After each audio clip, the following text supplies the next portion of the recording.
แล้วจะเว้าเรื่องอันตั้งแต่สมัยเก่าก่อน7 พรรษา8 พรรษาแรกของพระพุทธเจ้าเฮานั่นน่ะบ่ทันมีวัดบ่ทันได้มีอารามบ่ทันได้มีวัดอยู่เว้าเท่าความหลัง8 พรรษาแรกบ่ทันมีวัดดอก7 8หรือ9พุ่นล่ะบ่ทันมีวัดประมาณนั้นภิกษุทั้งหลายอยู่ในป่าป่าธรรมดาป่าที่บ่แม่นภูเขาก็อยู่ในภูเขาบางที่ก็อยู่ในเรือนว่างคือเรือนห่าง บางคนก็ไปอยู่นำโคนไม้ต้นไม้มันเป็นโพรงเด้อยู่น้ำถ้ำน้ำเงื่อนผาอาศัยอยู่ในที่ต่างๆแล้วก็ส่วนมากเขาเจ้าสิอยู่บ่ติดที่เด้อยู่ประมาณอาทิตย์นึงไปล่ะมาอยู่คนก็ยากที่สิมีโอกาสได้ทำบุญแล้วแต่เก่าก่อนนั้นก็บ่ทันได้มีการเข้าพรรษาภิกษุทั้งหลายก็เที่ยวไปเรื่อยๆเที่ยวไปจาริกไปเดินทางไปอยู่หม่องละมื้อ2 มื้อ3 มื้อ5 มื้อ6 มื้อ7 มื้อแต่เก่าก่อนบ่ค่อยอยู่ถึง7 มื้อดอกประมาณ7 มื้อเต็มที่แล้วไปเพื่อบ่ให้คุ้นบ่ให้ชินบ่มีความผูกพันกับสถานที่นั้นๆคือให้จิตตื่นอยู่ตลอดเวลาสมัยนั้น บางที่ก็เที่ยวไปเวลาเขาทำนา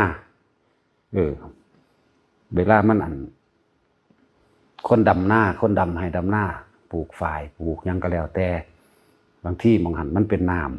ำเที่ยวไปบ่ได้ก็เลยยางลัดทงหน้าเขาก็มียางลัดตามให้หน้าที่มันบางให้หน้ามันก็มีโน่นเข้าใจบ่เขาดำหน้าลงแล้วนี่มันก็เป็นโน่นแต่ถ้าเที่ยวไปตามนั้นถ้าไปอีกทางหนึ่งมันจะเป็นน้ำก็เลยบ่ลงน้ำเป็นโน่นก็เหยียบต้นเขามั่งสูดนั่นสูดนี่มั่ง เวลาเกี่ยวเขาก็คือกันเป็นเรื่องสั้น7 8 พรรษา ต่อมาครับพุทธเจ้าก็เลยบัญญัติให้ภิกษุนั้นอยู่ในพรรษาจะเที่ยวไปเพราะว่าพวกชาวบ้านชาวเมืองเขามาฟ้องภิกษุบางหมู่พวกคือเที่ยวไปเป็นกลุ่มจังซี่นะไปเหยียบเขาเหยียบอันนั้นอันนี้เขาที่พระท่านนี่มันก็สะสม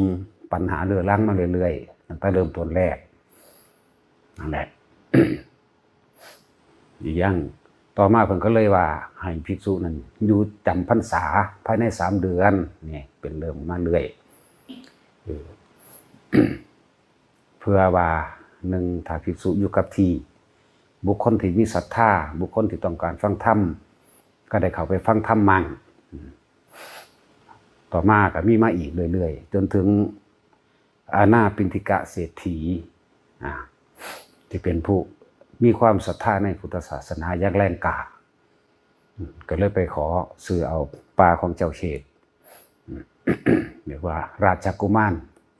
เจ้าเชษฐ์ราชกุมารเชตวันแหละซึ่งเป็นสวนที่พ่อเพิ่นพระเจ้าโกศลเป็นผู้ยกให้เป็นของลูกเกิดมีความศรัทธาอย่างแรงกล้าตอนที่แรกนั้นพระเจ้าปัดเสนว่าท่านได้มีศรัทธาในพุทธศาสนาเด้ก็เลยว่าถ้าจะได้ก็เอาทองคำมาปูเอาติปูเอาเต็มเบิดนี่แหละจะได้สำเร็จก็ปูเอาทำนั้นบอกเล่นๆแต่ว่าเขาเห็นอีหลีที่เขามีศรัทธาเพิ่นก็เอาทองคำนั่นแหละปูไปตามพื้นดินที่บ่มีหญ้าบางใดที่มันมีหญ้าก็บ่ได้ปูดอกแต่ว่าปูหม่องมันบ่มีหญ้าหม่องเป็นพื้นดินนั่นน่ะอันเป็นหญ้าเป็นป่าก็บ่ได้ไปปูบางใดมันเป็นพื้นดินปูเอาจนว่ารอบ80 กว่าไร่หมดแล้วที่แรกมันเริ่มต้นแรก85 ไร่ประมาณนั้นเจ้าเชษก็มาเห็นตกใจเป็นบ้าแล้วบอกนะผู้ใดหาเฮ็ดแนวนี้นะบ่ได้บ้าท่านก็ดีเพิ่นก็ปลื้มใจแต่ว่าเพิ่นได้เว้าไว้แล้วก็เลยได้ให้เขาที่จริงบ่ได้ให้เด้ว่าพระพุทธเจ้าเฮานะครับพระเจ้าปัดเสนนั่นเคยลบกันเคยเป็นเพิ่นก็ยังเข้าใจว่าเจ้าชายสิทธัตถะนี่สมัยนั้นบ่ทันได้ตรัสรู้นะเป็นศัตรูกัน เพิ่นก็เลยว่าอยากให้อันนึงเรียกว่าศรัทธากับสมณะโคดมสมณะโคดมใดสมณะโคดมแต่ก่อนก็คือเจ้าชายศรีสัทธาอยู่เมืองกบิลพัสดุทันทีอย่างทั้งสิ้นบ่อยากให้คือคักขึ้นมาทันทีเลย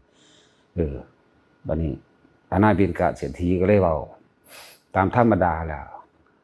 คำตบัดสัตว์ของกษัตริย์บ่เคยมีเลย อาจจะเป็นท่านเป็นผู้แรกจังซี่นะก็เลยได้ยกให้เห็นว่าจำใจ ว่าเข้าใจว่ามันสิเป็นแผนทางการเมืองของพระพุทธเจ้าโคดมเฮาว่าสิมาสร้างอะไรอันหนึ่งใส่ในนี่แล้วสิมายึดเมืองเฮาจังสันจังสีเพราะว่าเขาเจ้าเคยเป็นศัตรูกันบ่ท่านได้ศรัทธาเด้อที่แรกเด้อก็เลยได้ให้ นั่นแหละก็เลยได้ยกให้เมื่อยกให้แล้วก็เอาเงิน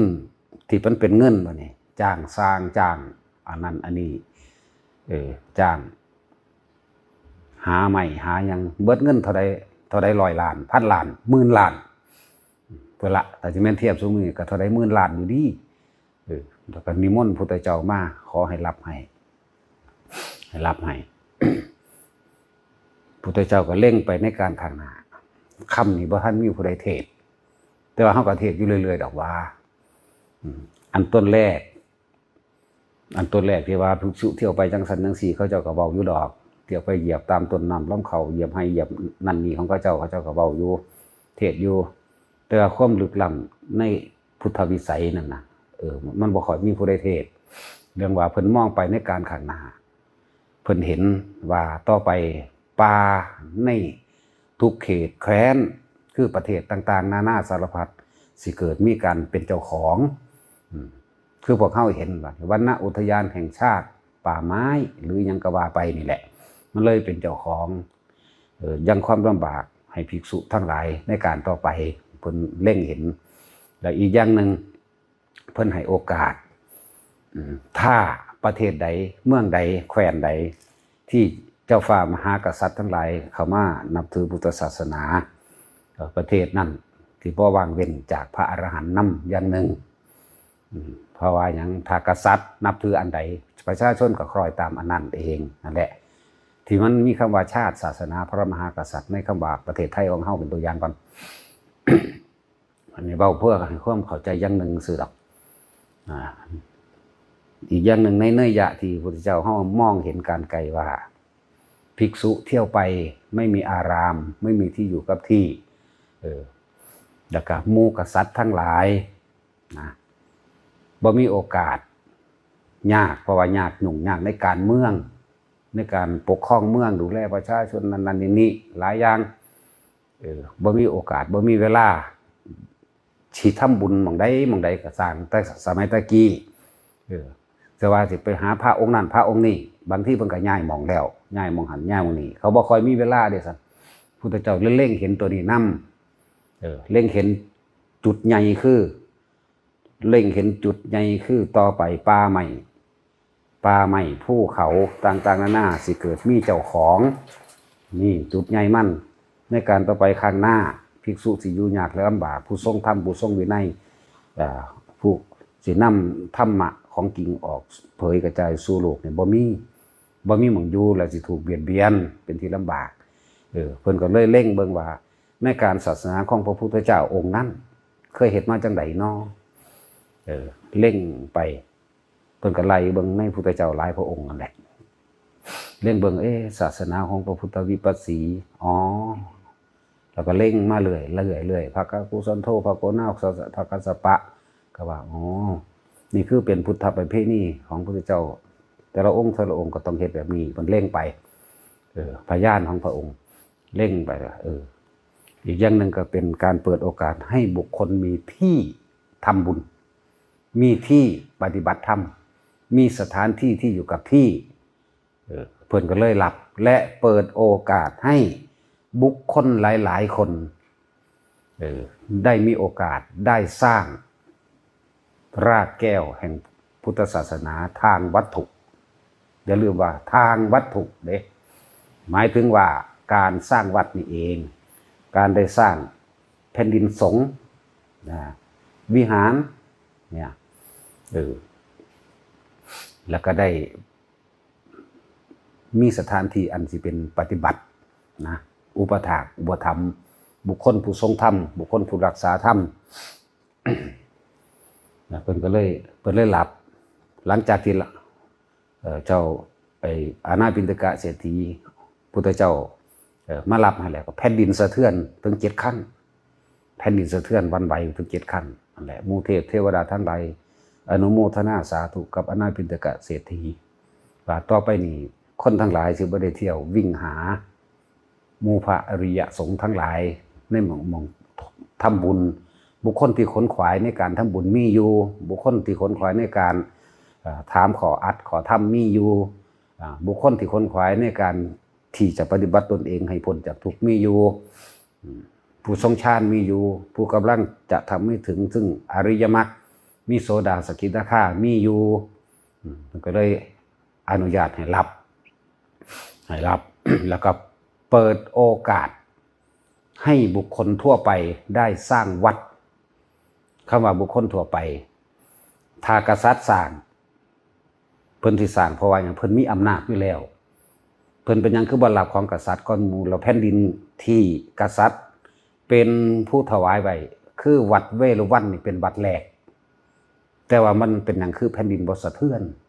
ไม่ใช่บุคคลทั่วไปบ่แม่นประชาชนทั่วไปเข้าใจบ่ล่ะ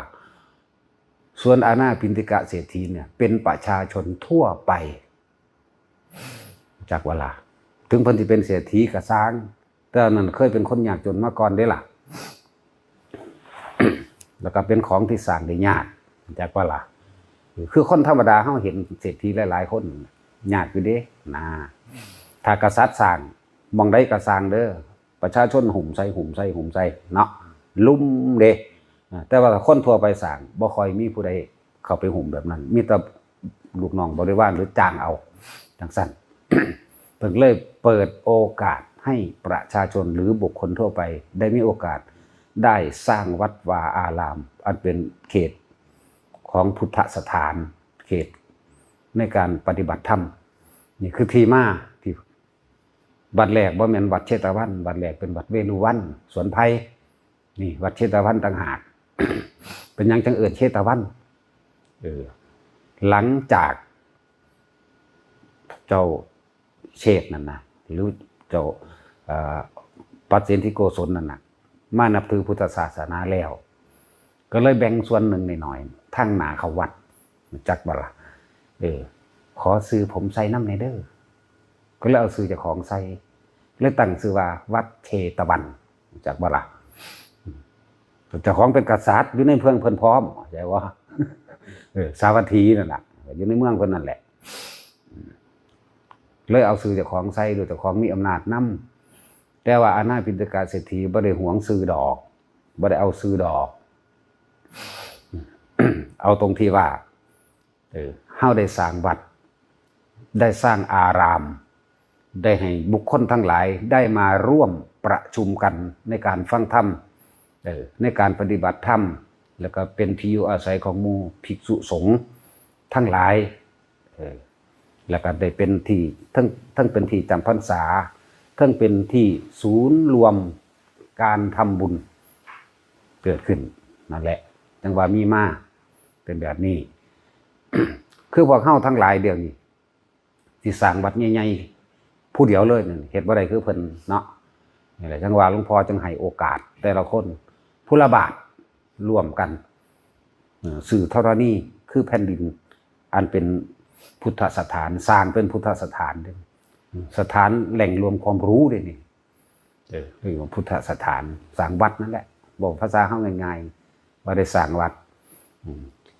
หลายๆคนก็อยากมีวัดหลายๆคนก็อยากเฮ็ดอยู่เป็นวัดบัดนี้เฮาบ่มีกำลังพอแต่ว่าอย่าลืมว่าแม้นเพียงคนละบาทแต่ทำโดยหัวใจศรัทธาเจ้าสิมากหรือหน่อยก็แล้วแต่ว่าเจ้าทำโดยบ่ได้หึงบ่ได้หวงไม่มีความปรารถนาอะไรอีก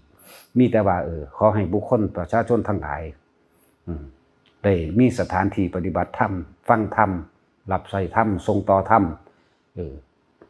เดี๋ยวจังว่าเป็นอย่างเฮาคือรับเงินเฮารับเงินเพื่อว่าอย่างเฮาบ่ได้รับเพื่อเฮาเองดอกนั่นแหละหลายคนที่เอาประเด็นนี้เขามาเว้ากันมาจับผิดว่ารับเงินและทองที่จริงเฮาบ่ได้ให้ภิกษุรับเงินและทองเด้ เพราะว่าเขาว่าท่านหูจักหยังเขาป้องกันให้ไว้เบิดแล้วถ้ามันบาปกูบาปผู้เดียวข้ากูสิลงนรกกูลงผู้เดียวนั่นแหละยังว่าบ่ได้ให้รับเด้จะเข้าใจว่าให้รับเด้รับเนี่ยรับแต่หลวงพ่อผู้เดียวนี่แหละพอเป็นหลวงพ่อบ่ได้เป็นภิกษุเขาถามว่าเป็นใครเป็นพระไหมบอกกูบ่ได้เป็นพระออกกูเป็นหลวงพ่อจึงเปิดโอกาสให้ทุกคนได้มีโอกาสได้สร้างวัดวัดก็คือวัดจิตวัดใจของเจ้าของเองแล้วก็เป็นอานิสงส์ไปในภายภาคหน้าถ้ายังไม่ถึงพระนิพพานยังบ่เข้าสู่ความสิ้นอาสวะสิ่งทั้งหลายเหล่านี้สิตกข้ามมาเป็นของเจ้าของเองเพราะว่าที่แสดงอยู่ซุมื้อนี่อย่าทำทานเพิ่มทุกข์อย่าเพิ่มบุญเพิ่มบาปให้ทำบุญแล้วละบาปจึงพยายามที่สิอธิบายซ้ำไปซ้ำมาในอันเก่านี่แหละทุกคนสิได้มีวัดเป็นของเจ้าของเองเข้าใจบ่ล่ะวัดอันออกจากหัวใจวัดอันออกจากที่ศรัทธาเต็มเปี่ยมและวัดอันออกจากไม่ปรารถนาสิ่งใดเป็นเครื่องตอบแทนนี่แหละวัดอันออกจากนี่วัดหยังวัดจิตวัดใจวัดอันออกจากความไม่ยึดมั่นถือมั่นในอัตตาตัวตนโดยการสละท่านออกไปสละท่านออกไปแล้วบ่ได้ให้เป็นเจ้าของเนี่ยไม่หวังผลในทานไม่มีจิตผูกพันในทานนี่เต็มที่มองนี้ตัวนี้ตั้งหากตัวนี้ตะกี้ว่าได้เอิ้นว่าวัดดอกคำว่าวัดสมัยตะกี้เรียกว่าข้อวัดปฏิบัติหรือทุดงควัต13เป็นที่ทำลายกิเลสทุตังคะเด้ทุตังคะบ่ได้แบบทุดงคือซุมือบ่ได้ว่าแบบนี้ทุตังคะเครื่องข่มจิตจากว่าให้ออกจากกิเลสเป็นเครื่องข่มจิตเด้ว่าทุดงควัตนั่นน่ะ13ข้อ13ข้อแล้วแต่ไผสิอธิษฐานใส่นะแล้วแต่ไผสิอธิษฐานตั้งขึ้นมาเอาเอง ถึงในปกติพวกเข้าเฮ็ดอยู่แล้วบิณฑบาตเป็นวัดนี่ก็1ข้อละนี่ห่มผ้า3ผืนไปวัดนี่ก็2ข้อละชั้นอาสนะเดียวเป็นวัดนี่จังซี่เฮาก็เฮ็ดได้จักว่าล่ะจังซี่ฉันคาบเดียววางมือจากบาทแล้วบ่สันอีกนี่ไปจังซี่ นั่นแหละหลายๆอย่างที่พวกเฮาบ่ทันได้เข้าใจที่เขายกเข้ามาเป็นประเด็นถกเถียงกันมั่งแล้วนี่ถ้าสิเว้านั้นถ้าบ่เอาเงินสร้างจะยังสร้างบ่ทันแล้ววัดต่อมาคือจังนั่งวิสาขาสร้างจังซี่สร้างเท่าใดล้านเด้ก็บุคคลทั่วไปเด้นั่นสร้างถ้าพระราชาสร้างนั่นน่ะยังบ่ทันได้แม่นบุคคลทั่วไปอยู่เขาสมมุติว่าเป็นสมมุติเทพอยู่แล้วพวกนั้นว่าถ้าพระราชาเฮ็ดหยังเขาเพิ่นมีอำนาจเนาะนั่นแหละพวกเฮาเป็นคนทั่วไปผู้ละบาท2 บาทเฮ็ดไปจังซั่นเฮาสิได้มีโอกาสได้เห็นหลายๆอย่างในตัวเองเสียดายบ่หวังผลในทานมีจิตผูกพันในทานบ่นี่หลายๆอย่างแล้วเป็นสถานที่บัดนี้มันมาตรงยุคที่พุทธเจ้าเพิ่นเล็งไว้แล้วเด้บัดนี้ตรงบังใดป่านี้มีเจ้าของภิกษุนี่หาอยู่ป่าก็ยากแล้วแม่นบ่ล่ะนี่ก็มาตรงแล้วตรงอันดับต้นแรกคือตรงตัวใดอันนึงตรงหนึ่งภิกษุจะไม่ได้เที่ยวไปอยู่จำพรรษาได้ทำสังฆกรรมร่วมกัน1ไม่ได้เที่ยวไปเหยียบต้นเขาต้นน้ำเขานั้นอันนี้ก็ว่าไปที่2หมู่เจ้าฟ้ามหากษัตริย์จะได้เข้าวัดมั่งได้ฟังธรรมมั่งเพราะว่าเขาหาโอกาสยากเด้เจ้าฟ้ามหากษัตริย์นะหาโอกาสยากพอปกครองเมืองต้องห่วงนำประชาชนต้องห่วงในอำนาจเจ้าของนั่นแหละบอกตรงๆไปตรงนี้ห่วงแต่ว่ามันทั้งมีช่วงทุกข์ใจหรือช่วงใดช่วงหนึ่งที่ต้องการเข้าวัดเลยเปิดโอกาสให้หมู่กษัตริย์ทั้งหลายเข้ามาได้ฟังธรรมเมื่อกษัตริย์ทั้งหลายเข้ามาแล้วกษัตริย์เคารพนับถือแล้วศาสนาก็เลยอยู่ได้ง่ายแต่ว่าล่ะถ้ากษัตริย์ประเทศใดเมืองใดนับถือพุทธศาสนาประชาชนก็คล้อยตามนั่นเองนั่นแหละ ในประเทศนั้นๆก็สิเจริญรุ่งเรืองด้วยพุทธศาสนากษัตริย์หรือผู้นำประเทศใดก็สร้างเข้าศาสนาใดศาสนานั้นก็รุ่งเรืองนั่นแหละเป็นจังซั่นนี่ก็เป็นความจริงของโลกนี่ก็เป็นธรรมะอันนึงนะ แล้วก็พุทธเจ้ารับให้แล้วต่อมานั่งวิสาขากับมาวัดเชตวันนั่นแหละนั่งวิสาขามาถวายนั่นนี่เลยลืมเครื่องประดับไว้เครื่องประดับนั่นกับบราคาแพงมันไหนดอกเป็นแค่สอยหอยข้อแต่ว่าราคามันเก่าโกดนี่คือ90 ล้านพวกเข้าสมือนี่มันเป็นเพชรได้สันมันเป็นเพชรได้หรอนะนั่นแหละลืมลงไปปุ๊บเพิ่นหอยไว้หัวบันไดก่อนที่ขึ้นไปในศาลาในกุฏิพระพุทธเจ้านั่นแหละเลยลืมพระอานนท์ยังลงไปเลยไปเห็นได้ถือเกิดมาเพิ่นก็เลยเก็บไว้ก่อนนะพุทธเจ้าสั่งว่าเก็บไว้ก่อนถ้าประกาศหาเจ้าของก่อนแม่นไผมือไม่มากก็เลยประกาศหาเจ้าของโอ้ยเครื่องประดับมันนี่แต่มีของนั่งวิสาขาเท่านั้นแหละบัดนี้มือไม่มานั่งวิสาขากลับมานั่งวิสาขาก็เลยว่าถวายเลยเจ้าข้าเนี่ยกับเพิ่นตัวรับไว้บัดนี้เพิ่นรับไว้แต่เพิ่นบ่ได้รับเพื่อตนดอกเพิ่นก็เลยว่าแม่นรับไว้แล้วนี่เฮ็ดจังไดบาดนี่เฮาเป็นผู้บ่มีกิเลสแล้วบ่มีความอยากใดแนวจังซี่แล้วเฮ็ดจังไดก็เลยประกาศขายไผสิมีเงินซื้อถ้าบ่แม่นนั่งวิสาขาคือเก่านั่งวิสาขากับประมูลเอาคือเก่าในเงิน90 ล้านนั่นแหละเพราะตอนนึงนะครับสิเอาของขึ้นเพิ่นก็เบาขึ้นได้ล่ะก็ได้เก็บไว้คือเก่าถ้าพุทธเจ้าบอกว่าให้เก็บไว้ไผสิไปกล้าเก็บไว้ทีนี้ได้เงินมาแล้วเฮ็ดจังไดก็เลยว่าเจ้าข้าผู้ข้าก็อยากสร้างวัดนั่นแหละที่มันมีอาคารวิสาขารมาตากุดาคารนั่นแหละเริ่มต้นขึ้นมาอีกนี่ก็คนทั่วไปเฮ็ดได้ล่ะเขาได้มีโอกาสได้สร้างเห็นบ่เมื่อเขาได้สร้างเป็นตัวอย่างให้กษัตริย์ตัวอย่างให้กษัตริย์พร้อมเด้อนั่นแหละที่มาก็ดีพุทธเจ้าก็อนุญาตว่าไปสร้างหม่องหันเด้อหม่องนี้เด้อนี่ก็ซ้ำเพิ่นตัวเป็นผู้บอกแต่ว่าเพิ่นบ่ได้สร้างโดยส่วนตัวอีหยังเพิ่นดอกเพิ่นว่าเพื่อสาธารณกุศลนี่แหละให้พากันเข้าใจในว่านี่แต่หลายอย่างที่ความละเอียดอ่อนต่างๆนานาสารพัดบ่มีอย่าไปหาติ๊กๆต๊อกๆมาบอกกันหลายถ้าพุทธเจ้าว่าบ่ให้สร้างสิได้สร้างบ่เอาถ้าพระพุทธเจ้าบ่รับวัดเชตวันสิได้รับบ่เอาก็ไปซี่บอกหม่องตัวบาดนี่โมคคัลลาเธอไปกำหนดที่แน่โมคคัลลาไปหาใหม่โมคคัลลาเธอไปดูแลการก่อสร้างก็พระโมคคัลลาเด้เป็นผู้ไปดูแลการก่อสร้างคนที่จบวิศวะคือแม่นตัวขึ้นไปเบิ่งพุ่นข้างบนพุ่นห้องนี้โถงนี้ใหญ่เท่านั้นสั้นเท่านี้สั้นเฮ็ด500ห้องห้องภิกษุห้องสามเณรห้องนั้นห้องนี้ก็พระโมคคัลลาได้เป็นผู้ดูแลการก่อสร้างเอาหยังสร้างเอาเงินได้สร้างเอาเงินจ้างค่าแรงคนหาใหม่หาปูนมาเฮ็ดหาอิฐหาหยังมาเฮ็ดเด้อนะนั่นแหละพระผู้ได้สร้างพระพุทธเจ้าว่าสร้างก็จังสั่นเลยเว้ยบอกมันขวางโลกคนซื่อๆสร้างเบิดเงินเท่าใดจักเวลา1,800 ล้านพุ่นเด้นั่นน่ะถ้าสิมาเทียบกัน180 โกดคือเท่าใดสั่นพวกเจ้าก็นับเบิ่งเอาเด้อเว้ยก็จังสั่นแหละแต่พระพุทธเจ้าว่าให้สร้างพระสิสร้างได้เอานั่นแหละอาคารวิสาขารมาตากุดาคารนั่นน่ะแหละที่มาเป็นหยังเพิ่นบ่ได้รับเพื่อเพิ่นบ่มีจิตเปตมันขึ้นอยู่กับจิตเจตนาเด้รับเพื่อตนกั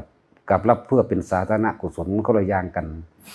นั่นแหละหลายๆคนที่มาเฝ้าจับผิดหลวงพ่ออยู่เดี๋ยวนี้ล่ะ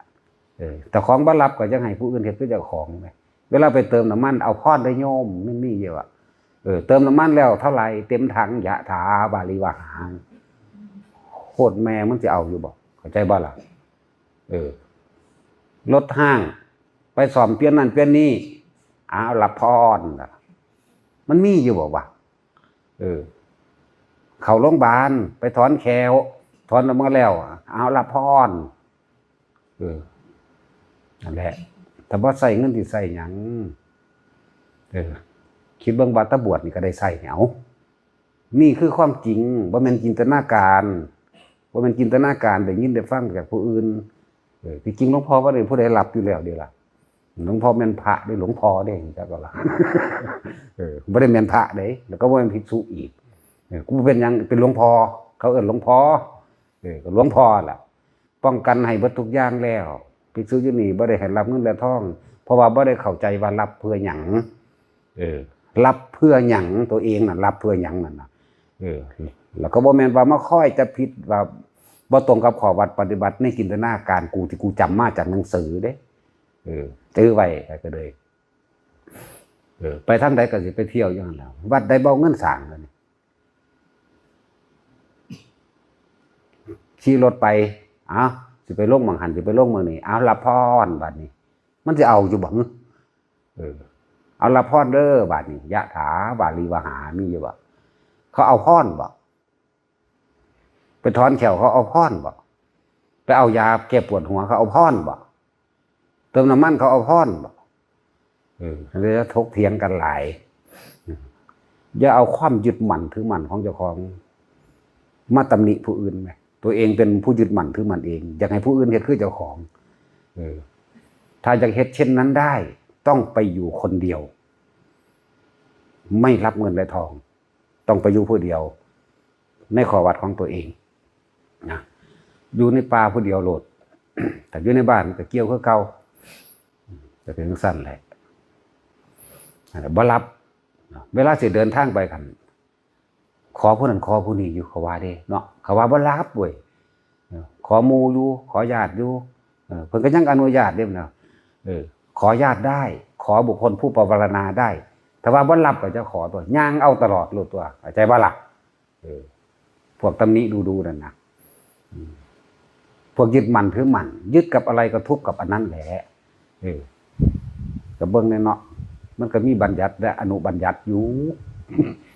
เพื่อหยังนั่นแหละหลายอย่างคิดเบิ่งดีๆขึ้นรถไปเขาเอาพรบ่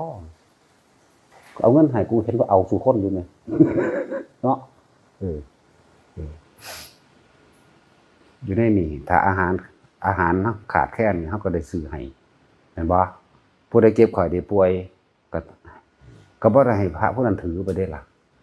ถ้าว่าบ่อยากถือก็ให้คนผู้ขับรถพาไปคนเดียวถือเงินไปนำหรือจะถือเองก็ถือตัวเพราะว่ายังถือนี่บ่ได้ถือว่าเป็นส่วนตัวนั่นนี่ถือไปว่าเพื่อเป็นค่าแลกเปลี่ยนในการเจ็บไข้ได้ป่วยนะเข้าโรงพยาบาลนี่ก็บ่ค่อยให้เข้าโรงพยาบาลเด้ให้เข้าคลินิกเลย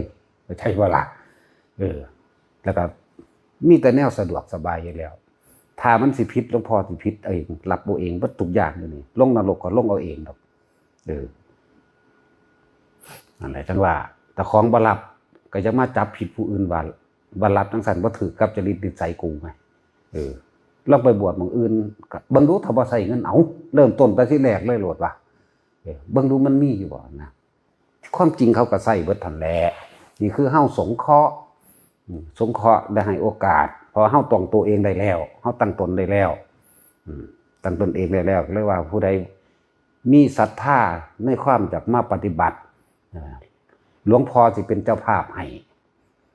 ห้โอกาสแต่ว่าตัวเองสิให้โอกาสตัวเองบ่บวชเข้ามาแล้วมาจับผิดเพิ่นได้บัดนี้โอ้ย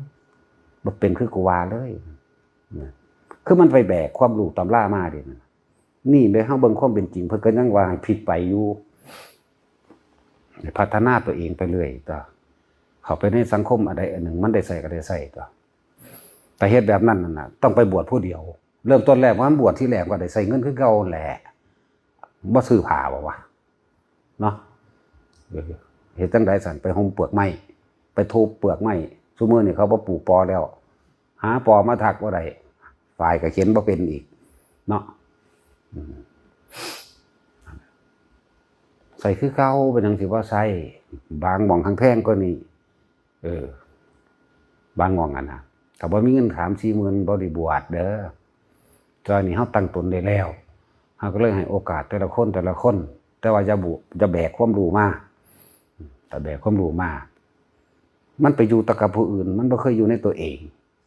เพิ่นก็ยังสอนอยู่ให้เฮ็ดกรรมฐานอันใดอันหนึ่งเป็นเครื่องอยู่ของเจ้าของเด้อเด้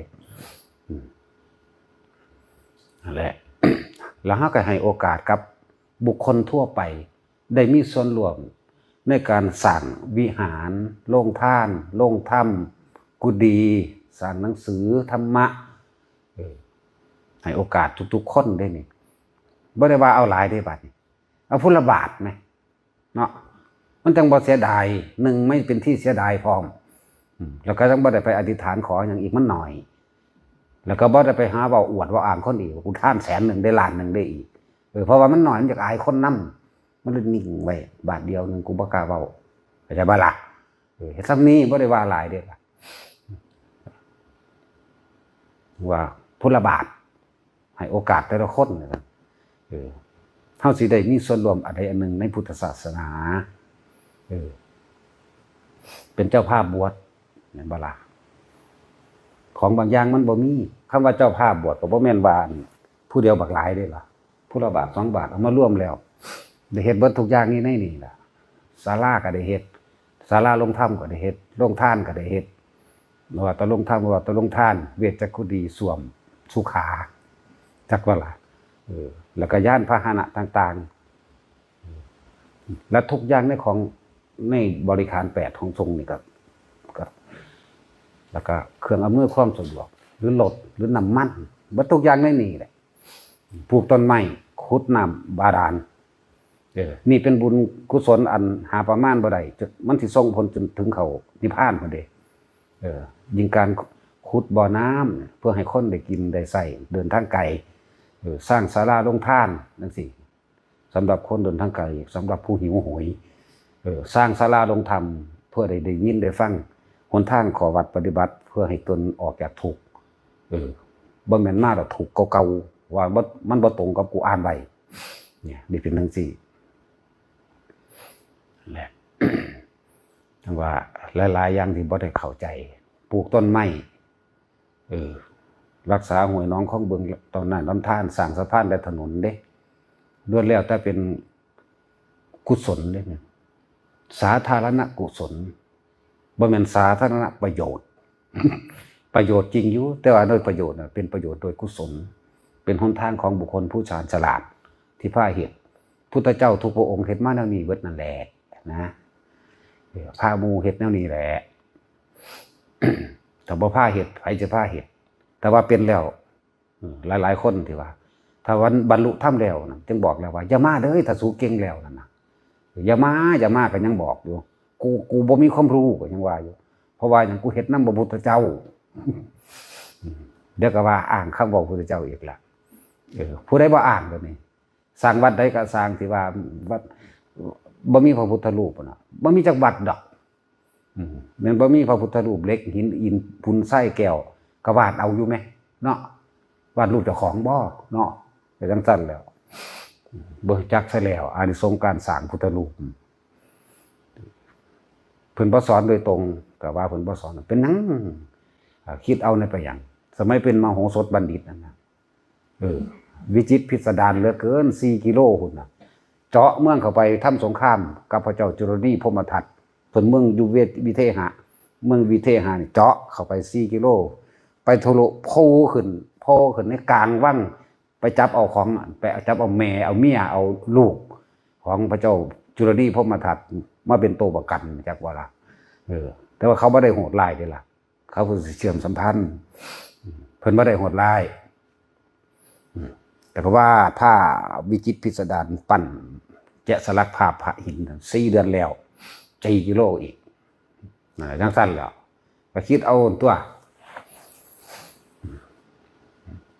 ถ้าเทศมาเงาโลดก็ยังกันเนาะ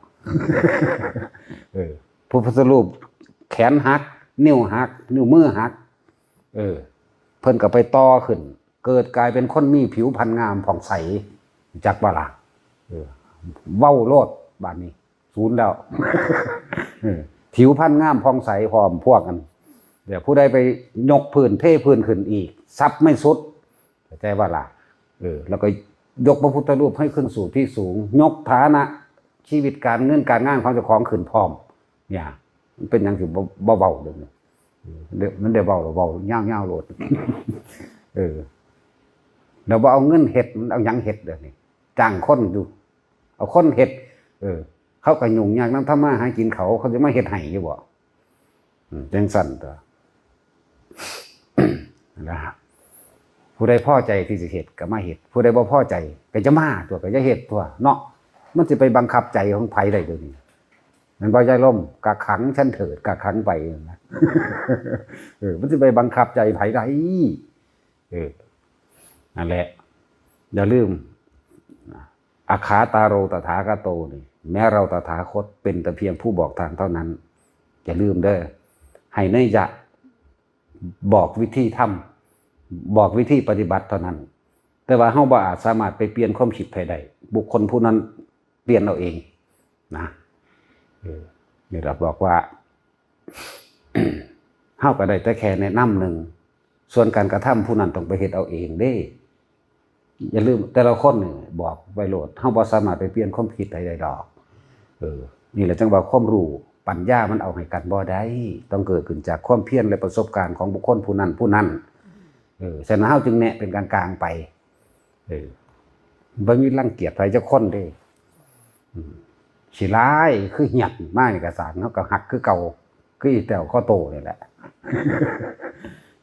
บักรอมากกับซ้ำเก่าสิร้ายมากกับซ้ำเก่างามมากกับซ้ำเก่าก็ยังว่าสถานที่สิมาเรียนรู้ให้มันเท่าถึงผู้รู้เข้าใจบ่ล่ะจักพุทธคารุบอกผู้หนักแน่นในความรู้เข้าใจว่าล่ะนักแน่นในตัวรู้ในความรู้ที่เด้มันก็สมสื่อว่าพุทธคารุโตไหม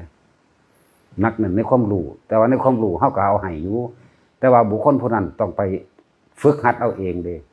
ได้แต่แนะนำนึงเด้บ่สามารถไปเปลี่ยนความคิดใครได้เด้อถ้ายังคิดอยู่ก็เกิดนั่นแหละเอาเถอะหน้า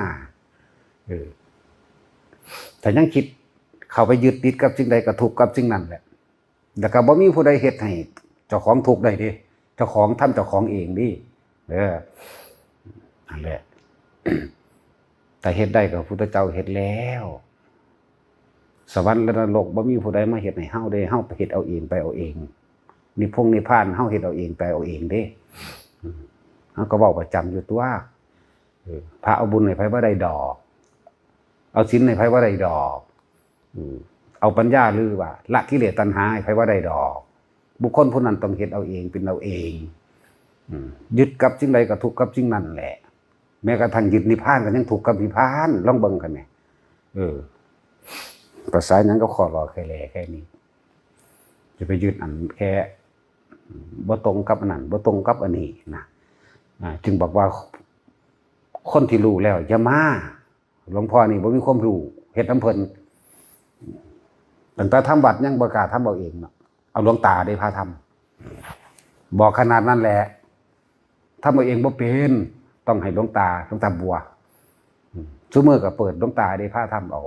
เพราะเฮาบ่มีปัญญาเข้าใจบ่ล่ะนั่นแหละแต่ว่าเฮาก็ได้แต่เป็นผู้แนะผู้บอกเท่านั้นส่วนการกระทำเจ้าต้องลงเอาเองเฮ็ดเอาเองแต่ละคน แต่ว่าการตำหนิติเตือนบุคคลผู้อื่นแม้ผู้นั้นสิผิดจริงก็สร้างคำเว้าหลวงปู่มั่นเด้นี่ก็เป็นการก่อเรื่องกังวลเราร้อนเข้าสู่หัวใจเจ้าของดีๆนี่แหละเราถือผู้บ่ผิดแล้วมันทั้งโคตรช่วยเลยตัวบาดนี่มันธรรมดาเด้โคตรช่วยเลยเขาว่าธรรมที่เคยได้แล้วกับเสื่อมลงเด้มีสติและจิตวิปลาสไปอีกมันธรรมดาเด้ก็สิไปยุ่งอีหยังกับเพิ่นจะไปคุ้มให้เพิ่นคิดคือเจ้าของสิคุ้มให้เพิ่นเฮ็ดแบบเจ้าของคิดใจดีๆเด้อให้เพิ่นเฮ็ดคือเจ้าของคิดแหมแต่เงินบ่คือบ่เฮ็ดเจ้าของเอาเองนะอยู่ในนี่เฮาก็ป้องกันให้เบิดแล้วหมู่ภิกษุสงฆ์อยู่นี่รับเอาเองรับเพิ่นหยังรับว่าเงินกูเด้นั่นน่ะจักบ่ล่ะกูสิซื้อหยังก็เรื่องของกูเด้นั่นนี่อันนี้มันบ่แม่นเงินกูเด้นี่นะได้เฮ็ดเพื่อผู้อื่นบ่ได้เฮ็ดเพื่อเจ้าของนี้แล้วนี้อีกอยู่เด้ล่ะบ่คิดว่าสิอยู่นี่พร้อมนั่นแหละจังว่าให้โอกาสกับทุกๆคนแล้วแต่ทุกคนสิให้โอกาสตัวเองบ่ เพิ่นก็ได้แต่แนะนึงเด้นะอานาปานสติเด้อรู้ลมหายใจเข้าออกเด้ออยู่จุดเดียวเด้อพวกมันรู้หลายๆบ่แม่นบ่มีในพระวจนะบ่มีในคำสอนพุทธเจ้าบ่มีในคำสอนองค์นั้นองค์นี้บ่มีในสำนักนั้นสำนักนี้บ่แม่นว่าเด้นั่นแหละแต่ว่าบ่แม่นจักมาหยังเนาะแต่รู้แล้วจักมาหยังนะคือประสานสำนักตัวเองเฮ็ดอยู่ในตัวเองโดดเฮ็ดดังที่ตัวเองอยากเฮ็ดนะบ่แม่นให้ผู้อื่นเฮ็ดดังที่ตัวเองคิดเป็นสั่นจังว่าไปคิดเอาเองตัวแม่นเจ้าคิดจังสั่นกับเรื่องของเจ้าของเก่าด้วยเฮาบ่สามารถละความคิดในไผใดนะแต่ของก็เฮ็ดเอาเองตัวกรรมฐานมี40อย่างบ่แม่นว่าอย่างเดียวสิถูกเว้ยเลือกเอาตามชอบใจผู้ใดเฮ็ดสิ่งใดก็เฮ็ดไปจุดหมายมันคือละอารมณ์เท่านั้นนะมันบ่ได้ขังใส่โดยขอวัดปฏิบัติแบบศีลพจตุปาทานเด้เฮาบ่ได้ขังใส่ขอวัดปฏิบัติแบบศีลพจตุปาทานนั่ง10ชั่วโมงเดิน10ชั่วโมงเฮาบ่ได้ไปขังใครมองหันเด้ให้มันเป็นไปเอาเองอันจังซั่นเฮาค่อยๆเฮ็ดไปเพราะฉะนั้นเพิ่นว่าทำกรรมฐาน40อย่างนี่เพื่อผู้ใดสามารถเฮ็ดได้กับอันใดก็ให้อยู่กับอันนั้นบ่ซั่นจะเอิ้นว่าวิหารละธรรมบ่วิหารแปลว่าคืออยู่ธรรมะที่อยู่ของความรู้สึกแห่งตัวเองนั่นแหละเฮ็ดจังได๋เฮาสิอยู่ได้เพื่อสิสังเกตความคิดเจ้าของเองเพื่อสิจับความคิดให้ได้คนเฮามันทุกข์เพราะความคิดนั่นแหละไม่ได้ทุกข์เพราะว่าหยังดอกความคิดนะย่านกับความคิดกล้ากับความคิดกลัวกับความคิดความคิดทั้งนั้นแหละคนเฮามันได้เป็นไปตามความคิดก็หยังว่ามันก็เว้าไปตามคิดมันก็เฮ็ดไปตามคิดนั่นเองถ้าออกจากความคิดบ่ได้ออกจากสังขารนี่บ่ได้เกิดไปตามความคิดนั่นแหละสังขารนั่นแหละมีคิดดีคิดเลวคิดดีเอิ้นปุญญาภิสังขารคิดบ่ดีเอิ้นอปุญญาภิสังขารความเข้าใจผิดคิดว่าในการคิดทั้ง2อย่างนี่เรียกว่าเนยชาภิสังขารเนี่ยคิดทั้ง2อย่างนี่เรียกเนยชาภิสังขารเป็นความเข้าใจผิดคิดว่าทำบุญหลายๆแล้วบุญสิหอบไปสวรรค์นิพพานคิดว่าทำบาปสิบ่มีบาปจังซี่นะนั่นแหละคือความเข้าใจผิดคิดว่าบอกแต่ละคนว่าเฮาได้เป็นแค่ผู้แนะนำได้เท่านั้นเด้อส่วนเจ้าสิปล่อยว่างหรือปล่อยว่างเป็นเรื่องของเจ้าข่อยปล่อยว่างให้ไผบ่ได้เอากันแนะทำกรรมฐานอันใดอันหนึ่งฐานที่ตั้งแห่งการกระทำอันเป็นเครื่องอยู่ของใจของเฮาเองซึ่งเฮาเลือกเอาอานาปานสติรู้ลมหายใจเข้าออกในอารมณ์ของอานาปานสติหรือในความรู้สึกของอานาปานสติมันสิเกิดหยังขึ้นแน่เฮาก็บอกเบิดล่ะแต่ละมือก็เลยให้เป็นที่อยู่ของตนคำว่าที่อยู่นี่คือใจอยู่ความคิดอยู่บ่แม่นไปอยู่นำผู้อื่นนะเฮ็ดอันนี้ไว้เพื่อหยัง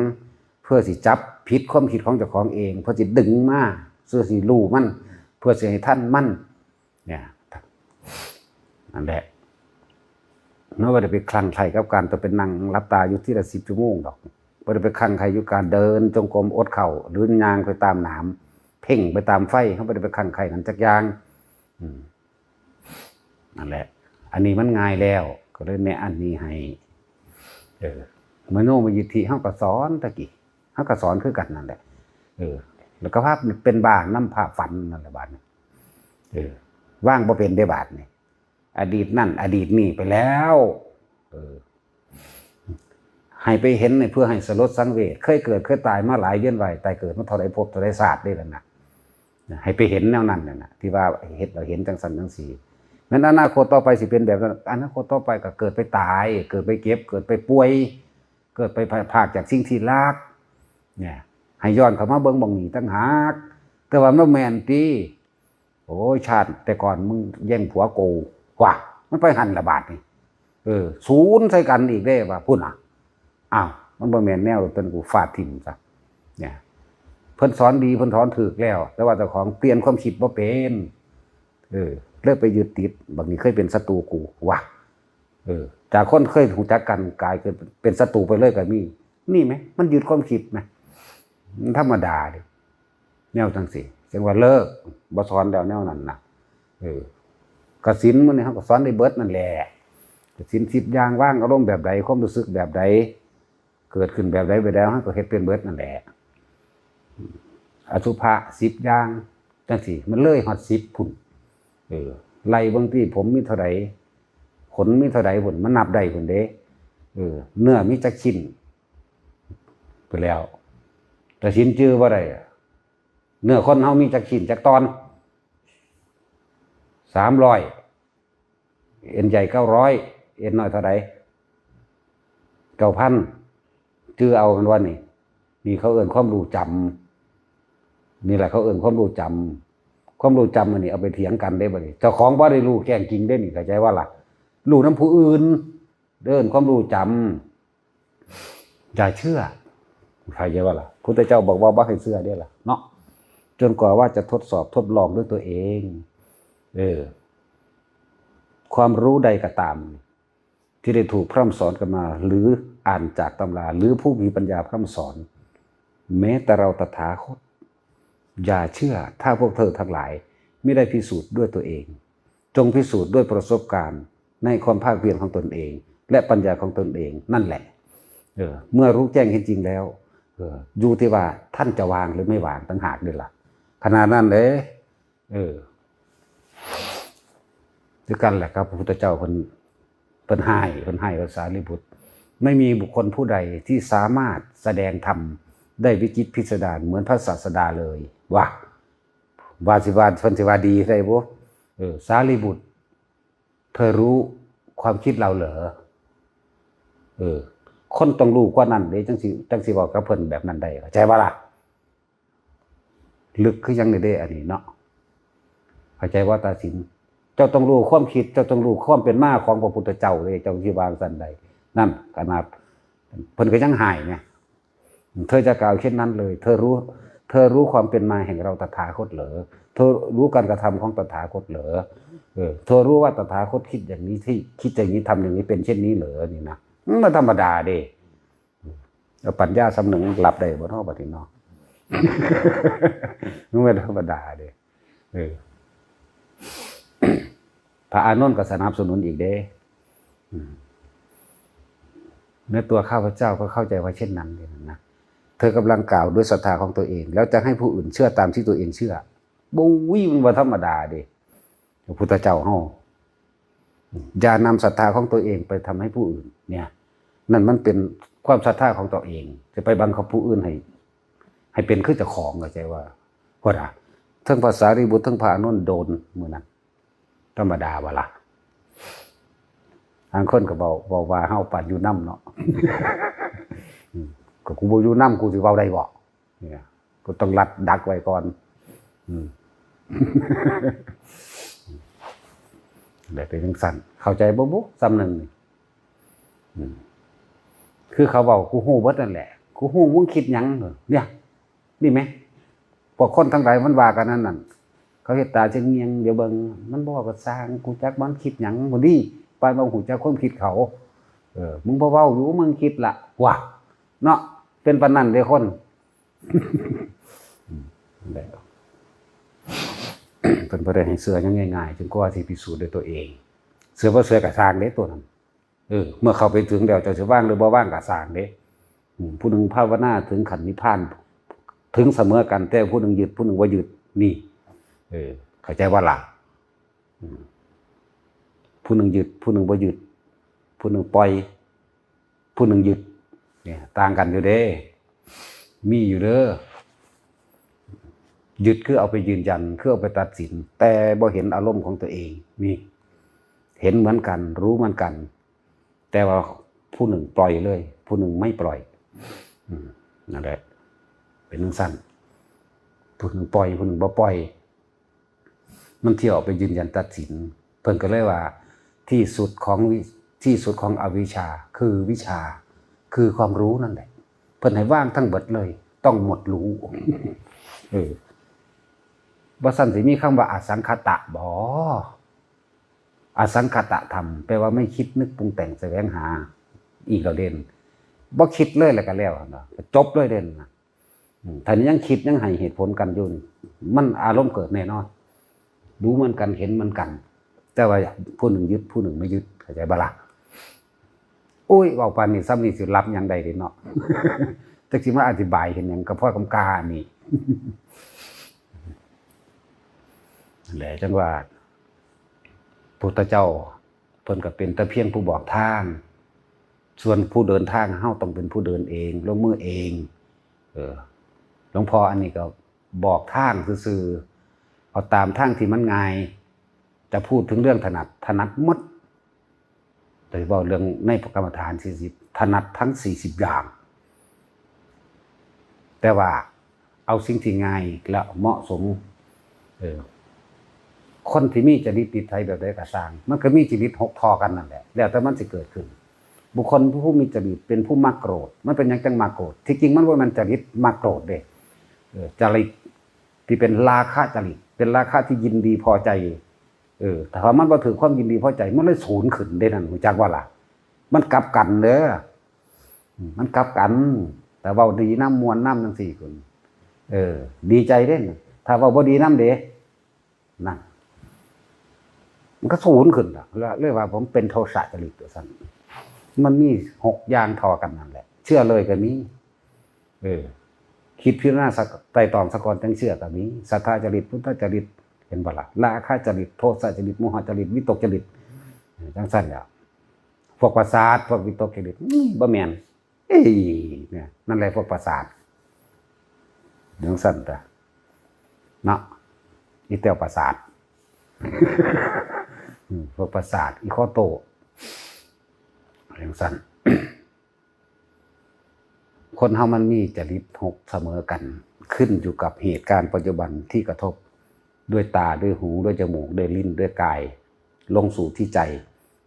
วิญญาณรับรู้ความรู้สึกวิญญาณใจวิญญาณตาวิญญาณหูวิญญาณจมูกวิญญาณลิ้นวิญญาณกายลงแล้วเข้าว่าวิญญาณใจคือความรู้สึกนั่นเองถ้าไม่คิดไม่นึกความรู้สึกเกิดไม่ได้จบเลยไม่มีใครผิดไม่มีใครถูกไม่มีบุญไม่มีบาปเหนือทุกอย่างเหนือธรรมทั้งปวงคำว่าธรรมคือสิ่งทั้งปวงนั่นแหละที่เขาเข้าไปรู้ไปเห็นมันมันเห็นทั้งนอกมันได้ยินทั้งนอกก็ตามทั้งในก็ตามทั้งปวงนี่แค่ว่าเขาไปหยุดแค่ว่าไปคิดจบเลยนั่นแหละสัพเพธรรมานารังอภินิเวสายะแค่ว่าคิดเห็นไม่คิดได้ยินไม่คิดได้กลิ่นไม่คิดสัมผัสกระทบรู้สึกเพียงกายไม่คิดจบด้วยมึงนี่นึงเด้ห้าสิไปถือเอาหนัง ผู้ใดถืออะไรก็นักอันนั้นแหละทุกข์กับอันนั้นแหละสิ่งนั้นมีก็ทุกข์กับสิ่งที่มีเข้าใจว่าล่ะสิ่งนั้นไม่มีก็ทุกข์กับสิ่งที่ไม่มีที่เข้าไปถือเอาโดยอารมณ์เปลี่ยนสั่นสิ่งนั้นจริงก็ไปเกิดกับจริงสิ่งนั้นปลอมก็ไปเกิดกับปลอมสิ่งนั้นถูกก็ไปเกิดกับถูกสิ่งนั้นผิดก็ไปเกิดกับผิดมันบ่มีผิดมันบ่มีถูกมันบ่มีบุญมันบ่มีบาปมันเหนือมันบ่มีเหตุผลเข้าใจว่าล่ะก็ยุดเหตุได้แล้วผลมันสิว่าทางไหนก็บ่คิดเท่านั้นได้เหตุมันแม่ง่ายๆนึงได้ล่ะเนาะแต่ว่าจะเอาความคิดหยุดความคิด จึงบอกว่าคำว่าวิปัสสนานี่รู้แจ้งเห็นจริงตามความเป็นจริงหรือรู้ปฏิจจสมุปบาทสาเหตุทั้งหลายแห่งสัตว์ทั้งหลายเวียนว่ายตายเกิดนี่เหตุและปัจจัยทั้งหลายอันสัตว์ทั้งหลายเวียนว่ายตายเกิดเฮารู้จนว่ามันสุดโอ้สัตว์ทั้งหลายเกิดแบบนี้เนาะโหสัตว์ทั้งหลายบ่ได้เบิดเพราะว่ารู้เท่าทันเนาะวิราคะเนาะโหเข้าใจว่าล่ะสรุปลงโหแต่ว่าในปัจจุบันขณะที่ทุกคนที่เป็นอยู่เดี๋ยวนี้เนี่ยมันละได้บ่ล่ะเพิ่นเลยเอิ้นสัมมาทิฏฐิสัมมาสังกัปโปวาจากัมมันโตอาชีโววายโมสตินะอันนี้เอิ้นว่าเป็นสัมมาทิฏฐิแล้วนี่ฮู้สรุปลงได้คือเฮาฮู้ว่าทุกคนเกิดมาตายเบิดเด้อฮู้อยู่ว่าบ่คิดนี่ฮู้อยู่นี่ว่าบ่คิดนี่คือนิพพานฮู้แต่ว่าปัจจุบันในขณะนี่แหมมันอยู่ไสนี่ไหมละอยู่ละตัวนี้เนี่ยท่านกับท่านตัวนี้เนี่ยในระหว่างก่อนที่สิตายนี่ในเรานี่เกิดมีอายุ100 ปีจังสิ100 ปีกูตายแน่นี่ไหมแต่ว่าช่วงอยู่ในเจ้าใส่ชีวิตไปนี่อันนี้จังอนัตตาไปเรื่อยๆนี่ไหมไปเรื่อยๆนี่ไหมเจ้าสร้างอารมณ์อย่างมากมายมหาศาลขึ้นมานี่ไหมตัวภพตัวภูมิตัวทั้งหลายนี่ไหมนี่ความรู้นั้นเป็นสัมมาทิฏฐิละมิจฉาและสัมมารู้มิจฉาเป็นแบบนี้รู้สัมมาเป็นแบบนี้รู้อวิชชาเป็นแบบนี้สาเหตุและปัจจัยทั้งหลายให้สัตว์เกิดสาเหตุปัจจัยทั้งหลายให้ดับ บ่ให้เกิดรู้เมื่อมีเกิดก็มีต้องไม่เกิดก็ต้องมีคือกันรู้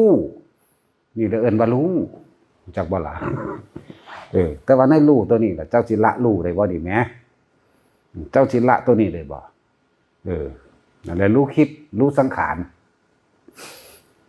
รู้ความคิดรู้ความปรุงรู้ความแต่งไปซื่อรู้สังขารนี่สังขารทั้งดับเฮ็ดจังซี่สังขารทั้งเกิดเป็นจังซี่ฮู้แต่ว่าเฮ็ดจังได๋เจ้าของสิบ่เกิดได้นี่แหมนี่ต่างหากตัวมันสำคัญกว่าเบิดทุกอย่างเลยผู้อื่นบ่ได้สำคัญเด้เจ้าของต่างหากเด้สิไปสำคัญหยังกับผู้อื่นเนาะตัวเองเด้สิเป็นผ้าตัวเองอย่าไปเข้าใจว่าไปทำทานหลายๆสิเป็นว่าโอ้บุญสิหอบไปนิพพานน่ะมันบ่ได้หอบไปเด้เอาดีๆเด้ตัวเองหยุดคิดปรุงแต่งต่างหากเด้อสังขะต่างหากเด้อยู่ต้องดื้อเหนือสิ่งทั้งปวงใดอสังขตธรรมธรรมก็คือสิ่งทั้งปวงทั้งเบิดนั่นแหละมันยังก็สร้างอื่นว่าธรรมเบิดแต่ว่าให้จังได๋เฮาสิอสังขตะได้นี่ไม่คิดปรุงแต่งในตาหูจมูกลิ้นกายเข้าไปเห็นนี่แหมใจมันก็บ่เกิดถึงตัวมันก็ว่างๆของมันนั่นแหละนี่ตัวสำคัญคือในระหว่างเฮาอยู่ปัจจุบันเฮ็ดจังได๋เฮาสิบ่คิดบ่ปรุงบ่แต่งมันเกิดอารมณ์ใดนี่แหมเนี่ยก็เลยฝึกอานาปานสติอารมณ์หรือความรู้สึกอันเกิดจากอานาปานสติถ้าเฮามีสติรู้ลมเข้ารู้ลมออกอานาปานสติก็เป็นตสัพปาลีอีกล่ะรู้ลมเข้ารู้ลมออกสติคือมันนึกอยู่ลมเข้าลมออกเมื่อสตินึกอยู่ลมเข้าลมออกได้แล้ว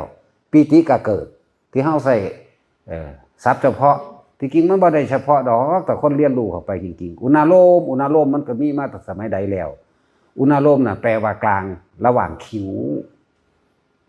อุณาโลมนี่ก็ไล่ไปที่เกสาโลมานาคาทันตาตาโจน่ะไล่ไปที่มันมีอยู่บ่ในศัพท์บาลีนั่นก็ดีเนาะกลางระหว่างคิ้วที่เกิดความรู้สึกนิ่มๆหน่วงๆที่เฮาใส่สื่อแล้วเอิ้นว่าอุณาโลมถ้าสิว่าปิติก็เว้าได้อยู่แต่ว่ามันมากมันกว้างออกไปว่าปิติบ่มีอันเดียวปิติเกิดกลางหน้าผากจังซี่ค่ะบางทีมันก็เกิดหัวบ้างบางทีมันก็ขนลุกตัวบ้างบางทีมันก็โยกบางทีมันก็สั่นบางทีมันก็เห็นควันบางทีมันก็เห็นแสงบางทีมันก็ลอยขึ้นบางทีก็ใหญ่มันขึ้นอ้วนขึ้นสูงขึ้นวูบวาบเลยเอาปิติตัวนี้มาไว้ตรงกลางระหว่างคิ้วแล้วเอิ้นอุณาโลมนี่แหละก็เลยว่าเป็นหยังเฮาคือบ่อยู่กับความรู้สึกของตัวเองสติและสัพพัญญะสติคือนึกถึงลมหายใจเข้าออกนี่แหละสัพพัญญะแปลว่ารู้สึกตัวทั่วพร้อมนี่ไหมเนี่ยนี่ไหมสติสัพพัญญะเลื่อนมาอยู่กับตัวเองถ้าเฮาไปคิดถึงบุคคลสัตว์สิ่งของมันบ่สามารถเกิดได้เด้ความรู้สึกนี่นั่นแหละเลื่อนว่าวิธีที่จะหยุดคิดก็ใส่วิธีนี้ก็ใส่อานาปานสติดูลมเข้าลมออกให้อยู่กับตัวเองเด้อถ้าลองไปคิดถึงบุคคลผู้อื่นบางดูมันสิเกิดอยู่บ่พูนอารมณ์มันไปเกิดผู้อื่นล่ะอารมณ์มันมี2อย่างเท่านั้นเวลาไปคิดถึงผู้อื่นน่ะพอใจกับบ่พอใจคิดถึงหมูหมาแมวก็สร้างมันก็มีพอใจและบ่พอใจกับหมูหมาแมวคิดถึงคนผู้หญิงผู้ชายก็ตามมันก็มีความพอใจและบ่พอใจกับคนนั่นแหละผู้หญิงผู้ชายนั่นแหละไม่ฮอดกระเทยพุ่นล่ะมันก็บ่พอใจฮอดกระเทยฮอดท่อมพุ่นล่ะเนาะแม่นบ่ว่าต้องเว้าแม่งเบิดนี่แหละไปทั้งสี่แล้วนี่แหละถ้าเฮาอยู่กับตัวเองได้เรียกว่าตัวเองยังอานาปานสติบัดนี้เว้าหลักสูตรบัดนี้เฮาอยู่ในกายเฮาเองนะลมหายใจก็คือกายอันหนึ่งนี่ไหมสติรู้อยู่ลมเข้าลมออกเย็นอยู่ในหูดังนี่โพงหูดังบุบวับอยู่นี่ไหมถ้าเฮาคิดถึงลมหายใจเข้าออกนี่ไหมบุบวับอยู่นี่ไหมนิ่มๆนุ่มๆก็เกิดขึ้นกลางหน้าผากนะหรือเรื่องอุณาโลมเพราะว่าเขาใส่เทคนิคพิเศษเขาลัดเอาเลยให้มันเกิดขึ้นบางนี้สังเกตง่ายเพราะยังสมาธินี่เขาต้องการสมาธิเคลื่อนไหวเฮ็ดนั่นเฮ็ดนี่อยู่กับสร้างให้อยู่กับตัวเองให้อยู่กับตัวเองได้อยู่กับความรู้สึกตัวเองทั้งเบิดก็รู้สึกตัวทั้งพร้อมก็รู้สึกตัวเองนี่แหละถ้าคิดกับผู้อื่นนั่นน่ะมันไม่มีทางจะเกิดตัวนี้ได้เป็นวิธีที่ง่ายแล้วยืนเดินนั่งนอนทำการทำงานได้ทั้งนั้นคนที่ฝึกบ่ทันได้เป็นก็เลยบ่เข้าใจจับลมหายใจได้ทั้งที่แลนทั้งที่ย่างสันสิ เขาคือว่าทรงชาญเฮ็ดนั่นเฮ็ดนี่ได้นะคิดเอาอันนั้นถ้าเป็นแล้วจะเข้าใจก็เลยว่าให้อยู่แค่นี้แหละเฮ็ดไปทันเท่าตายมันจักเองดอกรู้ลมหายใจวิธีเบื้องต้นในการฝึกรู้ลมหายใจเข้าออกเอิ้นว่ากายในกายสตินี่คือคิดถึงลมหายใจเข้าลมหายใจออกสัพพัญญะรู้สึกตัวว่าลมเข้าลมออกเย็นๆขึ้นไปกลางหน้าผากกลางคิ้วกลางหน้าผากไปเห็นอยู่แค่นี้เมื่อเกิดความเคยชินแล้วลมหายใจมันหายไปแล้วเหลือแต่พอนึบๆอยู่กลางหัวกลางหน้าผากบนเป็นกลางหัวเดี๋ยวสิเว้าผิดมันหาวิธีจับผิดกูอยู่เว้าผิดซื่อๆมันก็ว่าให้เฮาเว้าใหม่เด้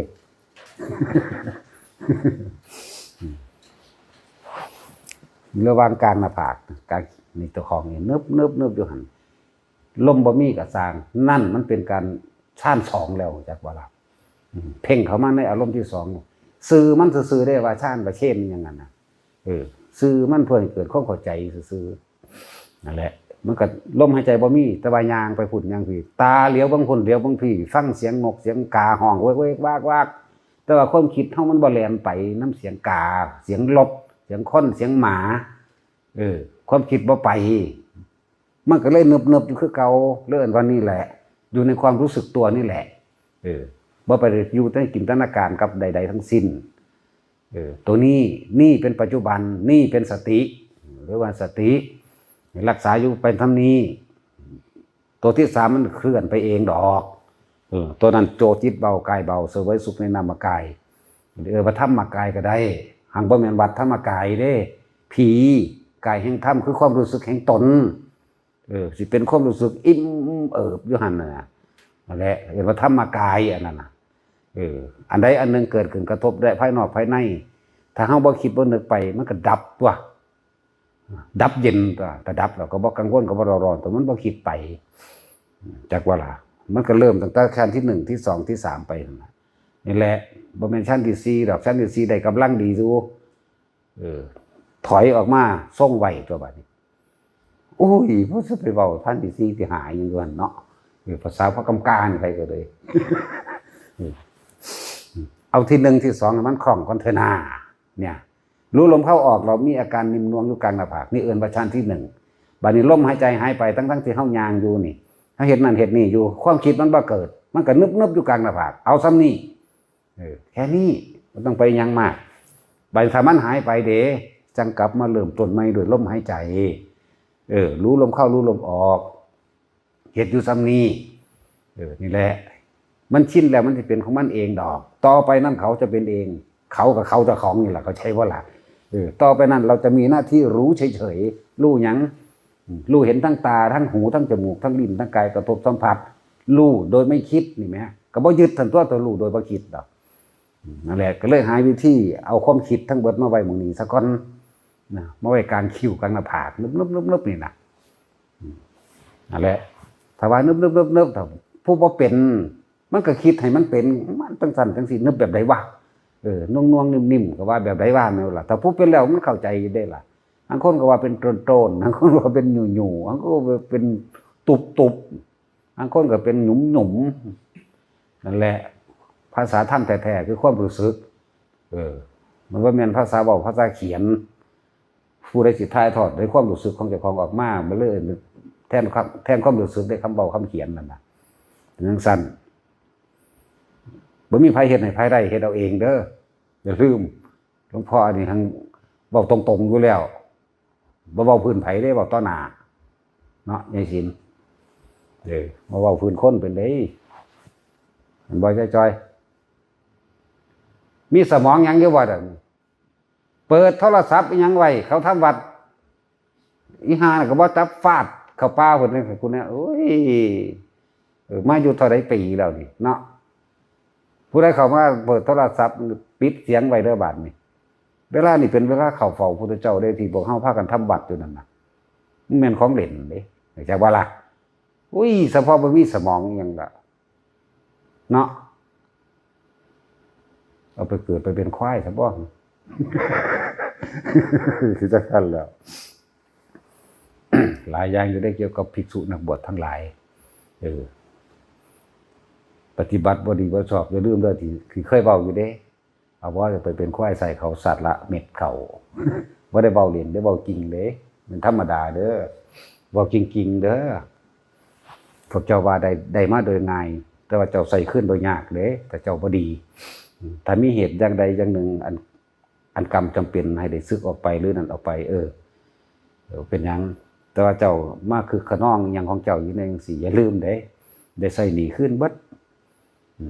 สมมุตินี่ผู้นี้เป็นเจ้าภาพบวชให้ทุกอย่างนั่นแหละส่วนเจ้าภาพ5 บาทไปเป็นควายให้เขาสารบาทไปจะบ่ล่ะไปใส่หนี้เขาไหมเจ้าบ่ปฏิบัติดีสมควรแก่ภายในแต่ว่าเจ้าอดใจบ่ได้เจ้าสึกออกไปบ่เป็นหยังแต่ว่าเจ้ามาคือขนองโดยเข้าใจว่าตัวเองเป็นผู้บรรลุหรือบ่ได้ทำตามพระวินัยจักบ่ล่ะทำตามพระวินัยดีสวยงามดีอยู่แต่ว่ามีเหตุให้ได้สึกบ่เป็นหยังแต่ถ้าบ่ทำตามพระวินัยนะแล้วก็มีความดูถูกผู้นั้นผู้นี้โดยใจของเองจริงๆจังซี่เจ้าได้ไปใส่หนี้เขาเด้อกินข้าวเขาไปจังเม็ดใส่เงินเขาไปจังบาทศาสตร์ละบาทงัวกับควายหมูมั่งหมามั่งแล้วแต่มันสิเป็นไปขึ้นอยู่กับความรู้สึกของเจ้าสิว่ากับผู้นั้นผู้นี้คนละอย่างกันนั่นแหละ จะสิเว้าเรื่องจังซี่แหละก็ดีเว้าก็เว้าโลดเนาะควบคุมอารมณ์โกรธบ่ได้ควบคุมอันนั้นนี่บ่ได้ถ้าว่ายังบ่ได้ศึกษาพระวินัยบ่มีขันติปรมังตโปติติขาบ่มีความภูมิใจของเจ้าของเองถ้าเป็นคนอ่อนน้อมถ่อมตนอยู่ว่าโอ้มันเฮ็ดบ่ได้ล่ะเฮานี่บ่สมควรศึกไปบ่เป็นหยังเข้าใจบ่ล่ะแต่ว่ามีความคึกขนองแบบเห็นเขาเป็นคนใส่เห็นเขาเป็นหยังที่ต่ำเข้าใจบ่ล่ะหรือดูถูกหยังเวกวากๆโดยแต่ความก็บ่รู้นี่แหมสอนผิดพร้อมนี่แหมมันก็ธรรมดาดิเป็นงัวเป็นควายเด้ต้องบอกหลวงพี่ดงนั่นเห็นบ่นั่นงัวเซิงเอาบ่ว่านั่นงัวพันธุ์เด่นนะเฮ็ดจังได๋ผมสิเลือกงัวได้ก็อยู่ในหูดังนั่นแหละไงอย่าไปคิดพุ่นคิดพี่ว่าศีลจริงๆนั่นน่ะเฮาอยู่ในการไม่คิดทำร้ายเบียดเบียนผู้ใดผู้หนึ่งให้เสียชีวิตและทรัพย์สินนี่รักษาใจตัวนี้ตัวเดียวโลดบ่ต้องไปรักษาผู้อื่นบ่ต้องไปจับผิดผู้นั้นบ่ต้องไปจับถูกบ่ต้องไปจับผิดนะอยู่ในเจ้าของเลยอยู่ในลมหายใจนี่จับจุดนั้นลมนี่ลมหายอุณโลมเกิดอุณโลมหายเกิดความอิ่มแช่มชื่นเบิกบานได้กายแห่งธรรมธรรมกายนั่นแหละมันมีที่อยู่ของเจ้าของอยู่สำนั้นพ้นแน่นอนมึงบอกว่าจะไปยุ่งกับไผบ่จะคอยจับผิดจับถูกกับไผจะไปเคร่งกับผู้อื่นมั้ยเคร่งกับเจ้าของนี่มั้ยเข่งควบคุมความคิดของเจ้าของนี่มั้ยเนี่ยมันก็พ้นทั้งตัวทั้งเรื่องมันก็เห็นหมูอยู่เด้หมูอยู่ทางด้านคู่กันหลายพวกแขกก็มีจังว่าเด้อซั่นนั่นน่ะแขกพวกนี้พวกกินนั่นบ่นี่บ่รู้จักมันจะเอายั่งพวกหลงไหลติดใจในรสชาติอาหารกินบ่พิจารณาจักบ่เพิ่นก็ให้ปฏิสังขโยสีมาอยู่มั้ยใส่ผ้านี่เขาได้ล่ะเป็นเจ้าภาพให้เนาะจังซี่แล้วใส่ผ้าบ่พิจารณาบ่กินอาหารบ่พิจารณาบ่ใส่ที่อยู่อาศัยบ่พิจารณาบ่กินยาบ่พิจารณาบ่จังซี่แหมแต่นั้นเลยว่าโอ้แขกกูคือหลายแต่ว่าเนาะตาสินเราบ่ได้มันได้เราได้บุญกบอันพวกกันมันเด้เราก็ได้เป็นงัวเป็นควายเป็นแขเด้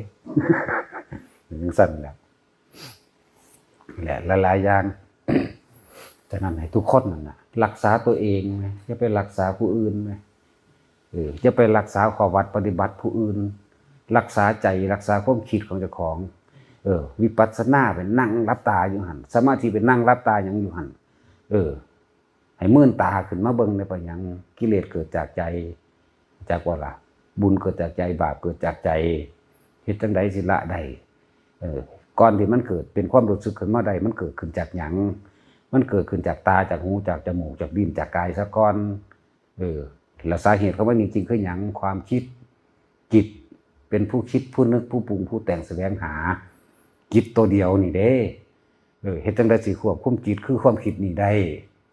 ถ้าควบคุมจิตความคิดนี่ได้มันก็เข้าสู่ใจได้ทั้งตัวเป็นกลางๆได้ทั้งตัว